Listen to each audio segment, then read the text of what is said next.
On this channel, we support CoffeeZilla because he's one of the few independent YouTube journalists on the platform. He actually does his due diligence and tries to seek the truth for whatever it is that he's talking about. It could be a specific crypto scam or some scam that's going on within the gaming industry through, like, I think recently he did a video series on like CSGO gambling and stuff like that. He actually does the due diligence and he does a very good job to back up a lot of information that he talks about. He tries to bring on people to do interviews with.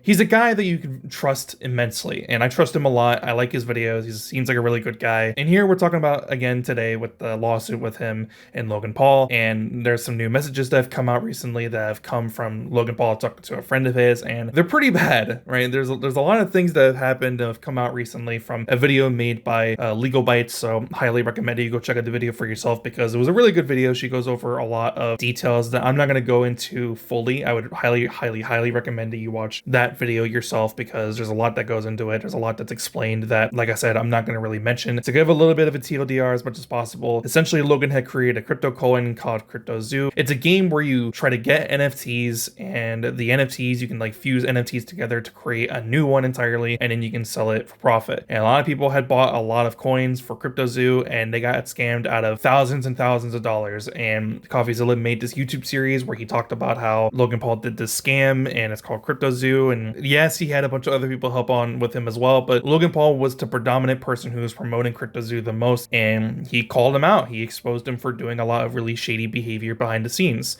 And Logan Paul even admits to the fact that CoffeeZilla did a really good job at promoting this and getting this out and calling him out on his BS. And then a year and a half later, he ends up suing him. And the reason why I'm mentioning a year and a half later he sued him is because Legal Bites actually mentions how the statutes and limitations for a defamation case end after a year. So Logan had to look for something recent-ish that could allow him to be able to send a defamation lawsuit. And that was when he had saw that CoffeeZilla had made another video titled Logan Paul's Scam Isn't Over, and had tweeted at the time very recently, Logan Paul really is the type of dude to thank you when you expose the scam, then block you when you remind him to pay up. And that was what had made Logan decide to go ahead and finally sue him for a defamation case. And that's very important because the statute of limitations would have dictated that he couldn't been able to sue CoffeeZilla because, like I said, the statute of limitations, like, there was nothing that he could have done to be able to try to sue CoffeeZilla for the videos and the tweets that he had made about revolving around the Crypto Zoo scam. But he found something that were just barely, they weren't beyond the statute of limitations, but they were like just about, like not about to hit, and he sent the lawsuit. We've been getting some new information recently, mostly in regards to what I was talking about. There were some new messages coming from Logan Paul when he was talking to a friend of his, and they're really bad. If we go into it a little bit, Legal Bites mentions how in the documents, there was a point in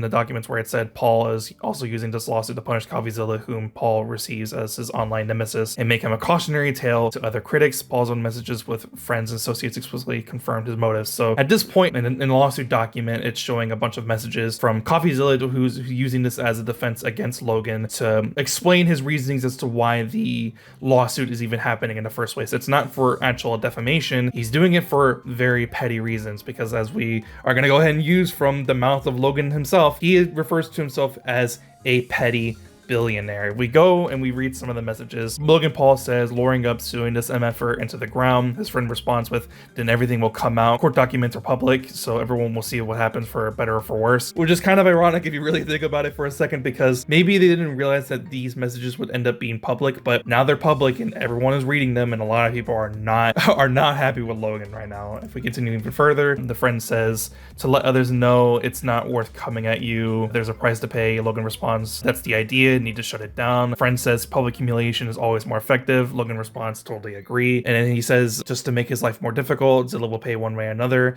I'll make sure it happens. In another message, his friend refers to him as a billionaire, and Logan then responds saying that he is a petty billionaire. And then another message we see further on in the documents, Logan says, I want people who wronged me to suffer while I continue getting wins on their grave. It's kind of ironic that he ends up saying that, because the most infamous thing that he's done in his career was going to that forest in Japan wearing that one particular Toy Story hat that we all know and love, and then film the dead body. So if he wants to get wins on people's graves, he would probably be filming that as well. Unironically, let's just consider that. But yeah, as you can see from all the messages that have been read out, everything that's in the court documents, and the reason why as to to why CoffeeZilla is mentioning all this in the first place. He's showing that all of this is just meant to be an intimidation tactic from Logan and his law team. That's the only reason why he's doing this. He's doing this to prevent people from continuing to talk about this, from preventing these videos from existing on the internet, but because it's the internet, the videos have probably already been downloaded, and they will be re-uploaded if those videos were to ever get taken down for whatever reason. It's all just an intimidation tactic, and it shows that Logan Paul has no integrity. He doesn't actually care about the people who he has scanned for hundreds of thousands of dollars. He probably has never planned to try to pay people back the money that he had stolen from people.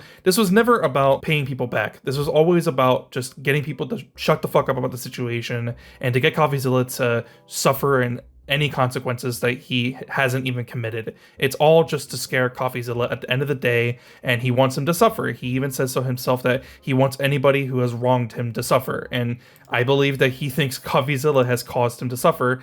Why else would he have sued him for a defamation case? Because when you sue someone for defamation, it means that you've lost something. It means that you've suffered a reputation to your name. And that's the reason why he's doing this. It's because he's doing it for very petty reasons that he doesn't even really truly believe. He is just trying to make CoffeeZilla's life miserable by causing a ton of mental stress and trying to get him to lose out on a bunch of finances because CoffeeZilla has to pay out of this out of pocket. And he's not a billionaire like Logan Paul. He is just the smaller guy in this lawsuit. And CoffeeZilla has the whole backing of the internet behind him. And I believe that people have been donating to CoffeeZilla for the expenses of the lawsuit, which is obviously a very good thing. If you want to do so, please go do so for wherever it's available by, for an example, subscribing to his Patreon. I believe that's one way to actually support him for his finances for this lawsuit against Logan Paul. So yeah, overall, with the messages that are now out in the public for people to read, this makes Logan Paul look even more of a scumbag than he already previously was beforehand. And I think all this is going to do,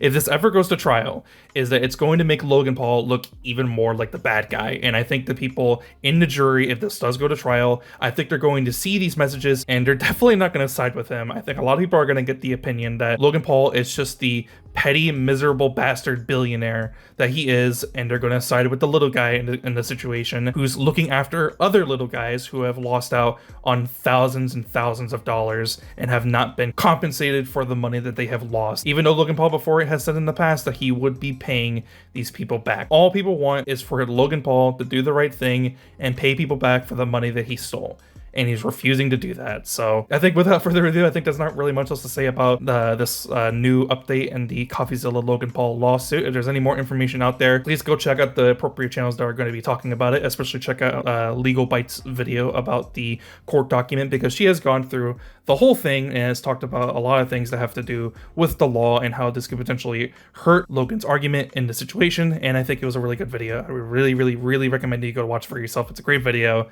and that's pretty much it. If you liked the video, be sure to leave a like. And if you want to see more, please be sure to subscribe. I will see you guys in the next one. I also want to give a shout out and a thank you to Renegade Enigma for being a member. But yeah, that's pretty much it. I will see you guys in the next one. I'm out. Peace.